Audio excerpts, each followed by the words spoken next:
Hello दोस्तों, जैसा कि आपको मालूम है कि यूपी ट्रिपल एससी ने अपना आंसर की जारी कर दिया है। और जिन बच्चों ने अपना आंसर की चेक कर लिया और जिनके मार्क्स 55 प्लस हैं, लाइक 55 के ऊपर जितने भी स्टूडेंट के आप नंबर बन रहे हैं, बहुत लोग के 70 भी बने, 80 भी बने हैं, 90 तक मैंने सुना है बने हुए हैं।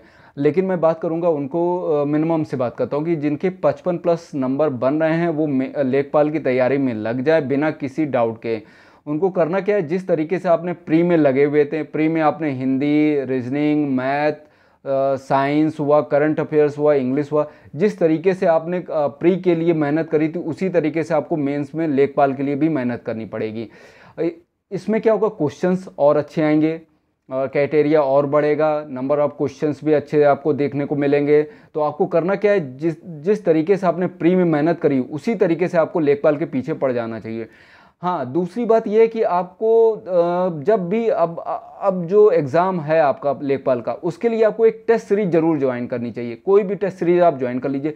टेस्ट सीरीज से होता क्या है कि आपके जितने भी मार्क्स जो बनते हैं, मान लीजिए आपके 40 नंबर बन रहे हैं टेस्ट सीरीज में, तो आप ये डेफिनेटली मान लीजिए बहुत से ज़्यादा अंतर आएगा 10 नंबर का। आपके 10 नंबर होंगे, मतलब अगर 40 है तो 50 नंबर आपके रियल एग्जाम में बनते हुए नजर आएंगे। तो आपको करना क्या है कि आपको टेस्ट सीरीज में बहुत अधिक अच्छे तरीके से टेस्ट सीरीज देनी है, उसके डाउट्स को क्लियर करना, और फिर आपको जो भी जहाँ से भी आपको कमी लग रही है, जिस सब्जेक्ट में कमी लग रही है, उसको और इम्प्रूव करना है। तो अब मैं बात करता हूं कि आपको इम्प्रूवमेंट के लिए कुछ चीज़ें हैं जो आपको लगता है कि इसमें इन सब्जेक्ट में मेहनत करनी चाहिए। तो हम शुरुआत से बताते हैं कि सबसे पहले मैं हिंदी के बारे में बताता हूं। अगर आपको हिंदी सही से तरीके से पढ़नी है और पूरे उसके क्वेश्चन सही करने हैं, तो मैं दो बुक सजेस्ट कर रहा हूं, आप उसको ही पढ़ के आप अच्छे मार्क्स ला सकते हैं। पहली जो है ये आदित्य पब्लिकेशन की सामान्य हिंदी। इसको आप सही से पढ़ते, समझ लीजिए आपके स्टेट पीसीएस हुआ, आरओ एआरओ है, समीक्षा अधिकारी हुआ, और भी एग्ज़ाम जो हिंदी से रिलेटेड हैं, अगर ऑप्शनल जितने भी होंगे वो आपके इससे कवर होते नजर आएंगे। और थोड़ा सा थ्योरेटिकल आप ले लेते हैं जिसमें आपको डाउट्स लगता है, तो वो पृथ्वीनाथ पांडे की ये हिंदी है, सामान्य हिंदी। दोनों को आप सही से पढ़ लेते, समझ लीजिए हिंदी का कोई भी क्वेश्चन इससे बाहर नहीं जाने वाला है। अगर 50 नंबर की हिंदी आती है, मतलब इसके लिए नहीं, किसी और भी एग्जाम के लिए मैं बोल रहा हूँ, अगर 50 नंबर की हिंदी आती है तो समझ लीजिए इन दोनों बुक से फंसता हुआ नजर आएगा। दूसरी बात हम करते हैं इंग्लिश की। इंग्लिश में आपको करना क्या है कि एक एशियन पब्लिकेशन की आपको ये पढ़ लेनी है, ठीक है। दूसरा आपको करना क्या है, एरर्स के लिए आपको कॉमन एरर्स पढ़नी है, ठीक है, अशोक कुमार की है। इन दोनों बुक से अगर आप पढ़ लेते तो यूपी ट्रिपल एससी जो कि फर्स्ट टाइम अभी आपका करवाई है, लेखपाल भी करवाएगी, तो ये दोनों किताब जो है मोर देन सफिशिएंट है दिस एग्जाम्स के लिए।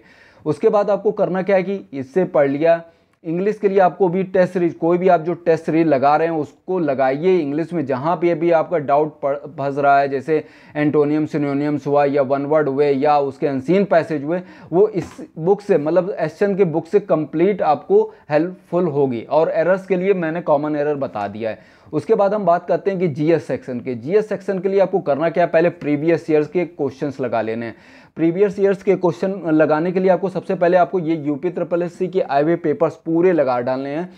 उसमें आपको देखना है कि हमारा कौन सा सेक्शन कहाँ कमी, मतलब कहाँ कम हो रहा है। जैसे मध्यकालीन भारत, जैसे हमारे एंशियंट हिस्ट्री हुए, किसमें भी आप किसी भी मतलब हिस्ट्री के पार्ट में जो भी कम हो रहा है उसके लिए आपको मेहनत करनी पड़ेगी, ठीक है। इसके बाद आपको टेस्ट सीरीज भी लगानी है, उसमें भी देखना कि आपके कहाँ मार्क्स कम हो रहे हैं।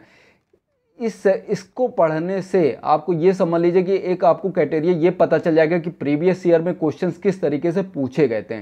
उसके बाद आपको करना क्या है कि एक परीक्षावाड़ी और लूसेंट की ही ऑप्शनल पढ़नी है जीएस के लिए। अगर आप इन दोनों को कॉम्बिनेशन से पढ़ते हैं, समझ लीजिए आपका जीएस सेक्शन कहीं से भी बाहर नहीं जाएगा। बात करते हैं कि करंट अफेयर्स। करंट अफेयर्स बहुत अच्छा सब्जेक्ट। करंट अफेयर्स के लिए आपको करना क्या है कि सबसे पहले मैं जो बुक बता रहा हूँ वो ये एडिटोरिया की है। आपको एडिटोरिया खरीद लेनी है। इसके जो अंदर जो मतलब दिए हुए हैं मैटर, तथ्य दिए हुए हैं, बहुत अच्छे तरीके से दिए हुए हैं। आपको क्या करना है कि कॉपी से आपको नोट्स बना लेने हैं, इससे भी पढ़ना है, नोट्स इंपॉर्टेंट नोट्स बना लेने हैं।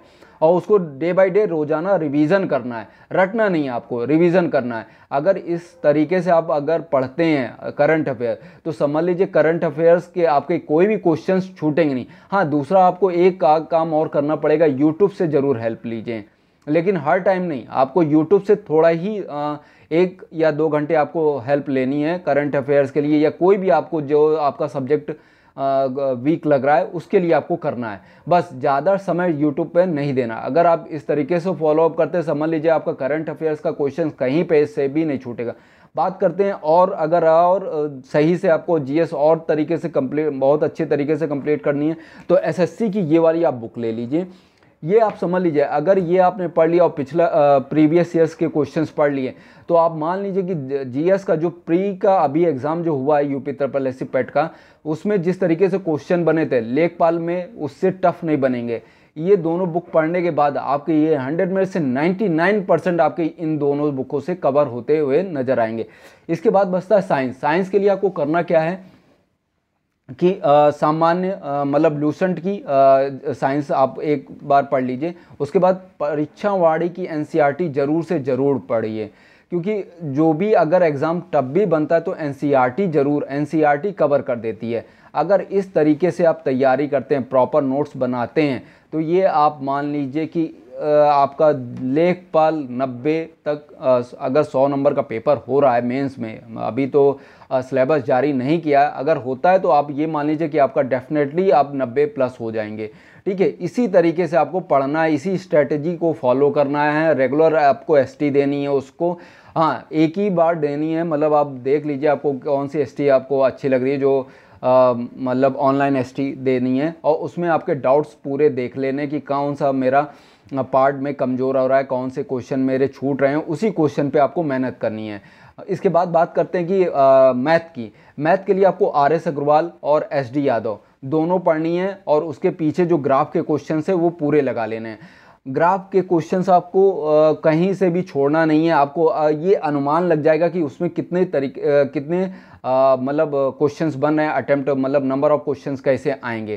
ठीक है, इसको लगाने के बाद आप RS अग्रवाल पूरी लगा लीजिए, एक एक क्वेश्चंस। इसके अलावा आपको और कोई बुक नहीं पढ़नी है। जो आपके पास बुक है वो मोर देन सफिशिएंट है फॉर एनी एग्जामिनेशंस। इसी को आप एक सेट मेथड के थ्रू लगाते हैं तो समझ लीजिए आपका एग्ज़ाम जो है क्लियर हो जाएगा। इसमें कोई भी डाउट नहीं है, ये भी एग्ज़ाम क्लियर होगा और भी एग्ज़ाम क्लियर होंगे। तो आपको इसी तरीके से तैयारी करनी है, और बिना किसी डिलेमा के, अगर आपके 55+ नंबर बनते हैं। ठीक है दोस्तों, तो अगर आपको मेरा ये वीडियो बहुत अच्छा लगा और इन्फॉर्मेटिव लग रहा है तो आप अपने दोस्तों में, अपने कलीग में प्लीज़ इसको शेयर करिए, ताकि अधिक से अधिक हमारे विद्यार्थी इसका बेनिफिट उठा सके। Thank you so much for watching my video.